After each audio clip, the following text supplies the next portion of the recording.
number 2, Toastmaster Ali Alfarai. Never enough. Never enough. Toastmaster Ali Alfarai.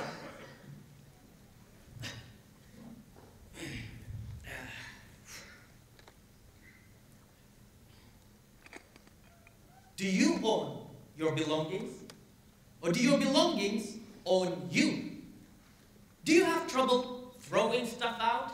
Afraid to let go of that old empty CD case just in case you might need it again? Or worse, perhaps that cassette player might come in handy again one day. If this describes you, then you could be suffering from hoarding. Contest chair, honorable judges, and friends. Hoarding is an illness that occurs when people keep stuff they don't need because of attachments to their past. This is my great-great-grandfather's toothbrush. Or because they're nervous about going without in the future. What if I ran out of money? What if they stop designing those watches? What if McDonald's stopped selling Happy Meals? If you entered my bedroom, you would think that you have entered the cave of Ali Baba. The only difference is that Ali Baba's was a perfume place of gold and diamond, where mine is a dusty, musty den of old office furniture, hundreds of unread books, and sometimes 2 copies of the same book, just in case I lose one. And my old, rusty jeans.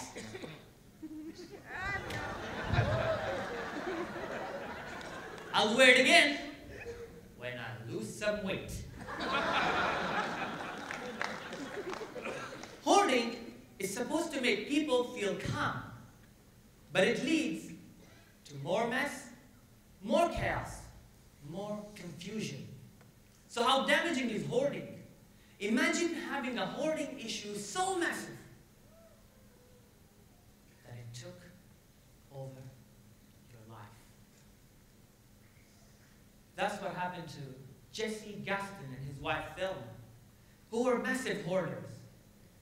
In May 2010, neighbors called the police after not seeing the couple for 3 weeks. And when firefighters made a forced entry into their house, they found the couple trapped alive amongst rotting food, piles of newspapers, and mountains of trash. This was the result of a decade of hoarding. This makes you think, do I really need all of these belongings? You can actually live off far less than you think and be happier for the experience. You don't need that empty CD case, nor that cassette player, but also think before your next purchase. Do I really need to buy that extra pair of shoes? Do I really need the latest smartphone? Do I really need to buy 2 microwaves to get a free frozen chicken? That is physical hoarding. However, there's another type of hoarding. It is right here. Emotional hoarding. Emotional hoarding appears when we refuse to throw away unwanted and unnecessary emotions. Just like physical hoarding, emotional hoarding can trap us too, but with more significant consequences. I remember times where people upset and hurt me. Once my dad was so angry with me for quitting my job and wanting to become a public speaker that he didn't speak with me for almost 2 years. I could physically feel the tension in the air when we were in the same room. In silence, I hoarded the pain and anger, and my father did the same. A year later, I found my dad shaking with seizure. I believed he was dying, so I rushed him to hospital, praying for his recovery. I paced in the waiting room. Seconds seemed like hours. I was scared that I would never have a chance to speak to him again. That I would never have a chance to say how much I loved him.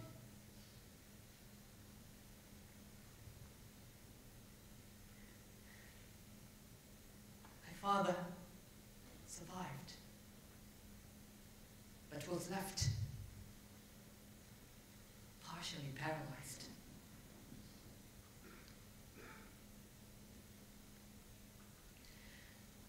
From these dark days came a moment of transformation. The anger Dad and I had for each other dissolved. And with a feeble voice, he again spoke to me. We hoarded our hidden pain no more. We once again spoke to each other like father and son. We should not let such experiences burden our hearts and heads. Experiences that threaten to trap us. The French philosopher Jean-Jacques Rousseau wrote that man is born free, and everywhere he is in chains. Why do we chain ourselves? Why do we burden ourselves? Why wait until we are forced to let go of negative experiences? We should take control of our lives, focus on the positive experiences, and not be burdened by those heavy, cold chains of negativity that rattle when we move. Break those shackles and stride forth, free from physical burdens, free from emotional burdens. Take control of your past, and don't let your past take control of you.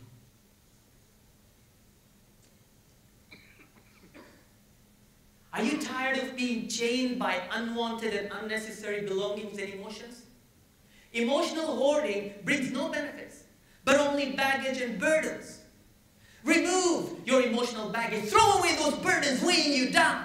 Lighten your load and experience the freedom that it brings. A freedom where you can look to the future without being chained to the past.